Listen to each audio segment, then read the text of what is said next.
دل کی ایک بہت بڑی بیماری جس کو قرآن مجید نے بہت اہتمام کے ساتھ بیان کیا، آپ صلی اللہ علیہ وسلم نے بھی بیان کیا، وہ دل کی اس بیماری کا نام ہے حسد، جسے ہم کہتے ہیں جیلس ہونا کسی سے، اور جیلسی دل کا جلنا، اس کو حسد کہا جاتا ہے۔ یہ بھی ایک ہمارے معاشرے کا ناسور بن چکا ہے۔ حسد کی ڈیفینیشن کیا ہے؟ آپ جب کسی کے پاس کوئی نعمت دیکھتے ہیں تو خوش ہونے کے بجائے جلنا شروع ہو جاتے ہیں، دل میں آگ لگنا شروع ہو جاتی ہے، آپ ٹینشن میں آنا شروع ہو جاتے ہیں، اور آپ کے دل میں خواہش پیدا ہوتی ہے کہ یہ نعمت کسی طرح اس سے چھن جائے۔ بعض مرتبہ آپ اوپر سے کہہ رہے ہوتے ہیں بہت خوشی ہوئی آپ کی ترقی کو دیکھ کر، بہت اچھا لگا، لیکن آپ کو خود احساس ہوتا ہے کہ یار لگا بالکل بھی اچھا نہیں ہے، لیکن میں کہہ رہا ہوں بس مجبور ہو کے، اور اندر آپ کے یہ جذبہ ہوتا ہے کہ کسی طرح مجھے موقع ملے تو میں اس ترقی کو خاک میں ملا دوں، میں تجھ سے یہ نعمت چھین لوں۔ یہ ہوتا ہے لوگوں کے ساتھ۔ عربی کا ایک مقولہ ہے، ما خلا جسد من حسد، کوئی جسد یعنی کوئی جسم شاید حسد سے خالی نہ ہو۔ تو یہ انسانوں کے ساتھ ایسا ہوتا ہے، لیکن یہ ایک بیماری ہے۔ جیسے بہت سی بیماریاں کامن ہیں جو جسمانی بیماری ہیں، نزلہ، کھانسی، زکام، کامن بیماری ہیں، تقریباً سبھی کو ہو رہا ہوتا ہے، لیکن اب اس لیے کہ سبھی کو ہو رہا ہے تو لوگ علاج کرنا چھوڑ دیں کہ یار کھانستے تو سبھی ہیں پاکستان میں، سبھی کو زکام ہوتا ہے پاکستان میں، یا اور ہمارے جو اڑوس پڑوس کے ممالک ہیں سبھی کھانستے ہیں، سبھی کو زکام ہوتا ہے، ہمارے یہاں چھینکیں سبھی کو آتی ہیں، تو چھوڑو اب اینٹی الرجی دواؤں کی ضرورت ہی نہیں ہے، کمپنیوں کو چاہیے وہ بنانا چھوڑ دیں کیونکہ سبھی کو ہے۔ تو ظاہر ہے سب کو اگر کوئی بیماری ہو یا اکثریت کو ہو تو اس کے علاج کی پھر بھی بہرحال فکر کی جاتی ہے۔ تو اسی طرح یاد رکھیں کہ روحانی بیماریوں میں ایک بہت بڑی بیماری ہے حسد، جو کامن ہے، ہم سب میں ہی ہوگی، لیکن سب میں ہونا اس کی دلیل نہیں ہے کہ اب اس کے علاج کی ہمیں فکر نہیں کرنی چاہیے۔ حسد بھی ایک بہت خطرناک بیماری ہے، اور اس کا علاج بھی نماز روزے کی طرح فرض ہے آپ کے اوپر۔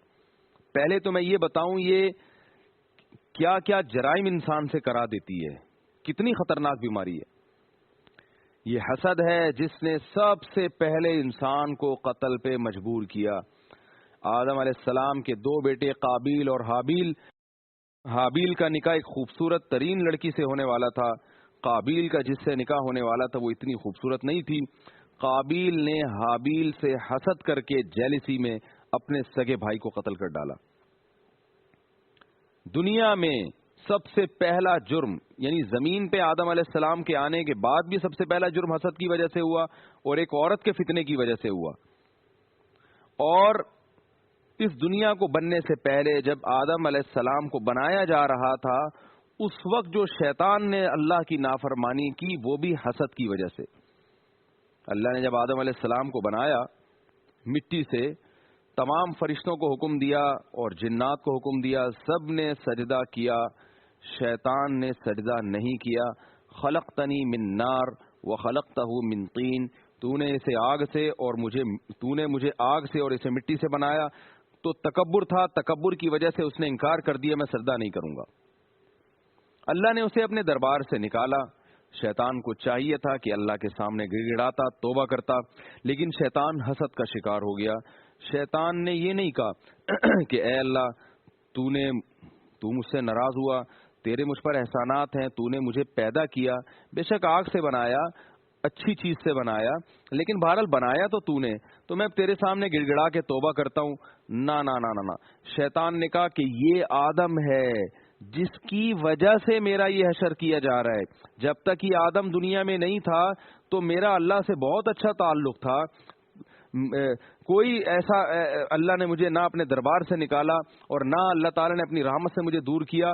جب سے یہ آدم دنیا میں آیا ہے، جب سے اس آدم کو بنانے کا ارادہ کیا گیا ہے، اس وقت سے میرے اور اللہ کے مابین جو کچھ نزاع ہوا اور میرے اور اللہ کے درمیان جو اللہ کا بوجھ مجھ پر آیا، اس آدم کی وجہ سے آیا ہے۔ حالانکہ آدم علیہ السلام کا اس میں کوئی قصور نہیں تھا۔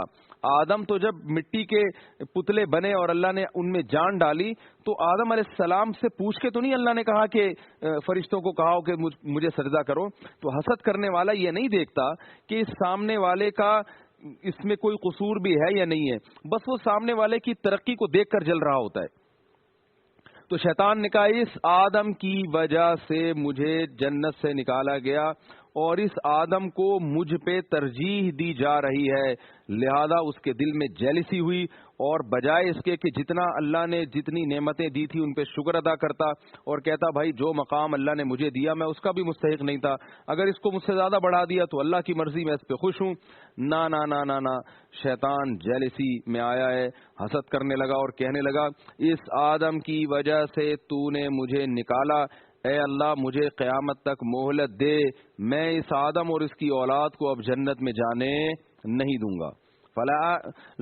ثم لآتینہم من بین ایدیہم ومن خلفہم وعن ایمانہم وعن شمائلہم، میں دائیں سے بھی آؤں گا، بائیں سے بھی آؤں گا، آگے سے بھی، پیچھے سے بھی، ہر طرف سے اس کو بہکانے کی کوشش کروں گا۔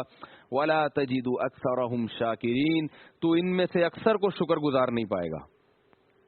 اب آپ دیکھیں آدم کی اولاد کو جہنم میں لے جانے کے چکر میں یہ نہیں دیکھ رہا کہ میرا اپنا کتنا بیڑا غرق ہو رہا ہے۔ اللہ کو غضب آیا کہ جب شیطان نے یہ کہا نا میں اس کو جہنم میں لے جا کے چھوڑوں گا، اس کو بھی اس کی اولاد کو بھی، میں پوری کوشش کروں گا، تو اللہ کو غضب آیا۔ اللہ نے کہا فخرج منہا، نکل جا میرے دربار سے، انک رجیم، آج سے تو میری رحمت سے ہمیشہ کے لیے دور ہے، اور تو جا اپنا زور لگا، تو ان کو گمراہ کرنے کی کوشش کر، لیکن میرے جو نیک بندے ہیں وہ تیرے بہکاوے میں نہیں آئیں گے، اور موعدہم اجمعین، ایک دن آئے گا جو تیرے بہکاوے میں آئیں گے انہیں بھی اور ان کے ساتھ میں تجھے بھی جہنم کی آگ کے حوالے کروں گا۔ شیطان کو اس موقع پہ ڈر جانا چاہیے تھا کہ میں آدم کو بہکانے کے چکر میں خود بھی جہنم کو اپنے اوپر لازم کر رہا ہوں، ارے یہ جہنم میں، اس کی اولاد جب جہنم میں جائے گی تو مجھے کیا فائدہ ہوگا اس سے، اور اگر چلو وہ چلی گئی میرا دل خوش ہو رہا ہے تو میں بھی تو اسی جہنم میں جاؤں گا۔ لیکن حسد انسان کو تباہ کر دیتی ہے۔ جیلیسی اور حسد میں انسان یہ نہیں دیکھتا کہ میں اپنا نقصان کر رہا ہوں، بس اس کو دوسرے کے نقصان کی فکر ہوتی ہے، اور اس دوسرے کے نقصان میں وہ اپنا بھی بیڑا غرق کر دیتا ہے۔ کتنا بڑا سبق ملتا ہے اس سے کہ آپ کسی سے حسد کر کے اس کا کچھ نہیں بگاڑ سکتے، اور اگر اس کا بگاڑ بھی دیں تو اس کا اتنا نہیں بگاڑ سکتے جتنا آپ اپنا بگاڑ دیتے ہیں۔ سب سے بڑی آگ دیکھیں، شیطان کو حسد کی وجہ سے جہنم کی آگ میں جانا پڑے گا۔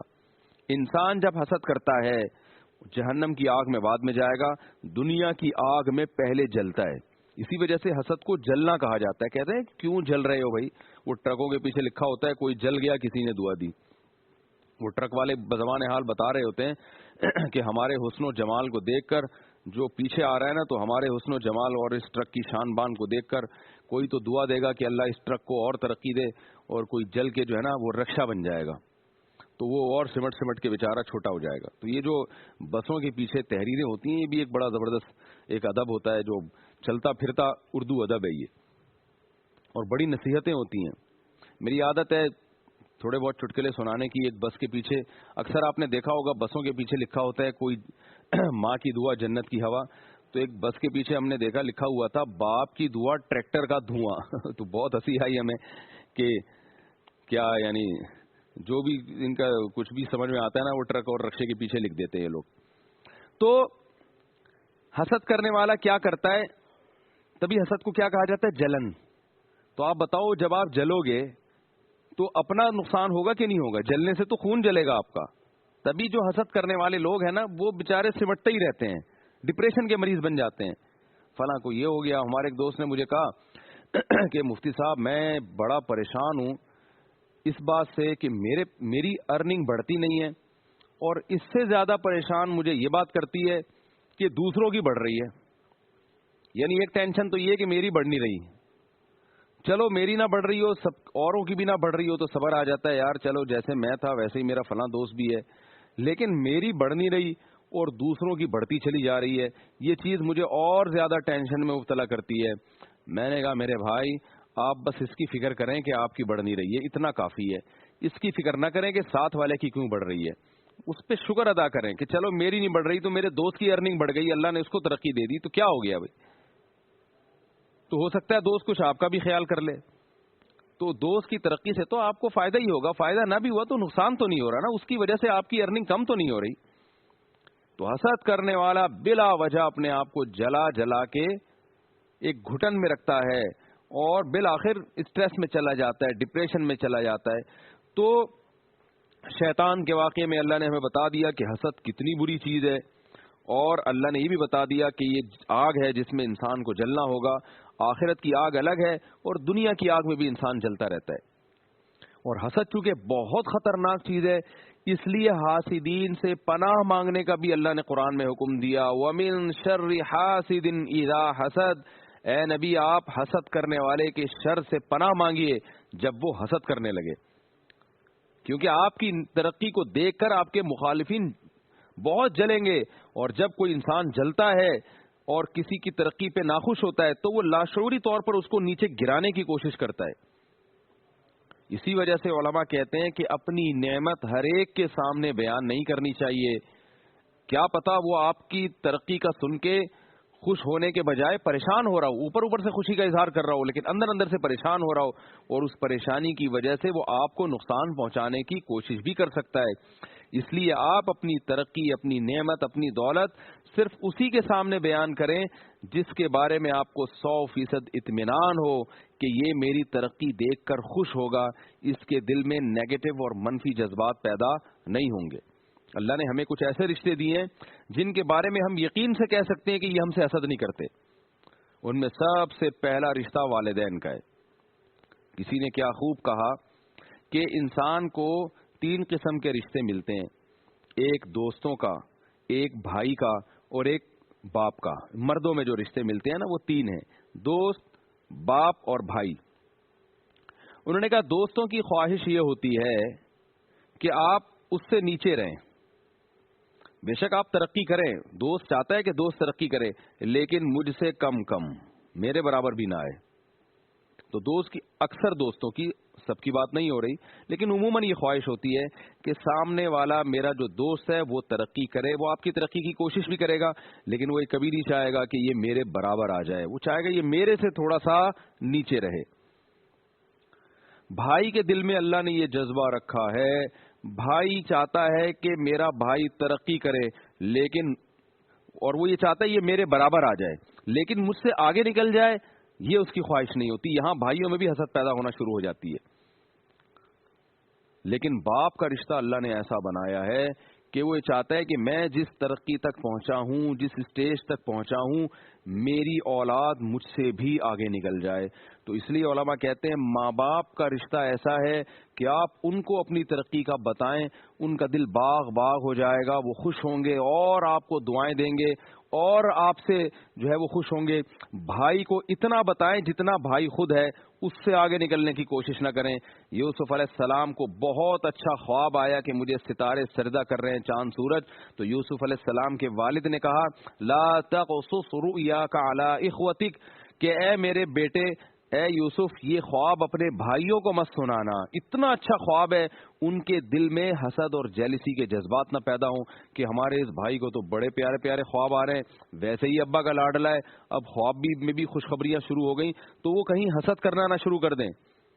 یہ ایسا نہیں کہ آپ اپنے بھائیوں سے بدگمان ہو جائیں، اچھا گمان رکھنا چاہیے کہ وہ آپ کو اپنے بھائیوں کے بارے میں سوچنا چاہیے کہ وہ آپ کی ترقی کے خواہش مند ہے، لیکن احتیاط کی وجہ سے کہا جا رہا ہے۔ احتیاط اسی میں ہے کہ آپ کوئی ایسا کام نہ کریں جس سے ان کے دل میں حسد کے جذبات پیدا ہونے کا خطرہ ہو۔ تو میں یہ کر رہا تھا کہ قرآن نے بھی ہمیں حاسدین سے پناہ مانگنے کا حکم دیا، کیونکہ حسد کے اثرات بہت خطرناک ہوتے ہیں۔ یہودی نبی صلی اللہ علیہ وسلم سے اور عربوں سے حسد ہی تو کرتے تھے کہ ہم پڑھی لکھی قوم ہیں اور یہ عرب جو ہے ان پڑھ ہیں، ان میں اللہ نے آخری نبی کو کیوں بھیج دیا؟ سردار تو ہم تھے، یہ سرداری ہمارے ہاتھ سے نکل کے ان کے ہاتھ میں کیوں جا رہی ہے؟ اسی جیلسی کی وجہ سے تو آپ صلی اللہ علیہ وسلم کو نقصان پہنچانے کی کوشش میں لگے رہتے تھے۔ آج مختلف فرقوں میں بھی حسد پیدا ہو جاتا ہے. حق کو انسان اس لیے چھوڑ دیتا ہے کہ سامنے والا ترقی کیوں کر رہا ہے, میں نے سامنے والے کی بات مان لی تو میں نیچا ہو جاؤں گا, اس کا مقام اوپر ہو جائے گا. یہ چیزیں سوچی جاتی ہیں جس کی وجہ سے انسان حق بیان کرنا چھوڑ دیتا ہے. تو حسد ایک ایسا خطرناک اور زہریلا بیج ہے جس سے خاردار جھاڑیاں اور کانٹے پیدا ہوتے ہیں. تو آپ اس بیج ہی کو اپنی باڈی سے ختم کر دو, آپ اس وائرس ہی کو ختم کر دیں. اس کے نتیجے میں فائدہ کیا ہوگا کہ آپ کے جسم سے نکلنے والے اعمال لوگوں کے لیے نقصان کا سبب نہیں بنیں گے, بلکہ آپ لوگوں کی ترقی اور خیرخواہی کا سبب بنیں گے. اور کیسی پیاری حدیث ہے, من تواضع للہ رفعہ اللہ, جو اللہ کے لیے اپنے آپ کو گراتا ہے اللہ اسے خود بخود اٹھا دیتے ہیں. آپ لوگوں کی ترقی دیکھ کر خوش ہونے کی کوشش کریں گے, اس کا فائدہ یہ ہوگا کہ لوگوں کی نظر میں آپ کا مقام اور مرتبہ اور بلند ہو جائے گا. اللہ آپ سے کوئی نعمت چھینے گا نہیں, بلکہ اور زیادہ اللہ آپ کو نعمتیں عطا کرے گا. تو اپنے دل کو اس بات کا عادی بنائیں. علماء نے کچھ نسخے بیان کیے ہیں کہ اگر آپ کے دل میں حسد کے جذبات ہیں, کوئی خاتون کسی خاتون کو دیکھ کے جلتی ہیں, کوئی آدمی کسی خاتون میں, خواتین میں اکثر یہ جو جیلسی آنے کا خطرہ ہوتا ہے کسی دوسری خاتون کے حسن و جمال کو دیکھ کے یا اس کی ترقی کو دیکھ کر, مردوں میں آتا ہے دوسرے کی دولت کو دیکھ کے, اس کے عہدے کو دیکھ کے. تو ہر ایک کی فیلڈ حسد کرنے کی ایک دوسرے سے الگ ہے. حکمرانوں کو آتا ہے ایک دوسرے کی حکومت کو دیکھ کے کہ بھئی یہ الیکشن میں جیت گئے اور ہم پیچھے رہ گئے. تو اللہ تعالیٰ نے اس حسد کو حرام قرار دیا. تو ظاہر ہے جو بیماری ہے, حدیث میں آتا ہے رسول اللہ صلی اللہ علیہ وسلم نے فرمایا ما انزل اللہ من داء الا انزل له شفاء. بخاری کی حدیث ہے, کوئی بیماری اللہ نے ایسی پیدا نہیں کی جس کی اللہ نے دوا نہ پیدا کی ہو. تو حسد بھی ایک ایسی بیماری ہے کہ جس کی اللہ نے دوا پیدا کی ہے. جسمانی بیماریوں کی دوا جسمانی ہوتی ہے, مادی ہوتی ہے. روحانی بیماریوں کی دوا بھی روحانی ہوتی ہے. وہ روحانی دوا کیا ہے؟ علماء کہتے ہیں آپ اپنے دل میں حسد ختم کرنا چاہتے ہیں تو کچھ کام آپ کو کرنے پڑیں گے. سب سے پہلا کام ہے تقدیر پر راضی رہنا. آپ یہ یقین کر لیں کہ جو چیز میرے مقدر میں ہے وہ مجھے مل کر رہے گی, اور جو سامنے والے کے مقدر میں ہے وہ اس کو مل کر رہے گی. رفعت الاقلام وجفت الصحف. نبی صلی اللہ علیہ وسلم نے فرمایا تقدیر کے قلم سے اللہ نے جو لکھنا تھا, جس کے مقدر میں جتنی عزت دولت شہرت لکھنی تھی وہ اللہ نے لکھ دی ہے, اور وہ سیاہی خشک ہو چکی ہے اور اب اس میں تبدیلی نہیں ہو سکتی.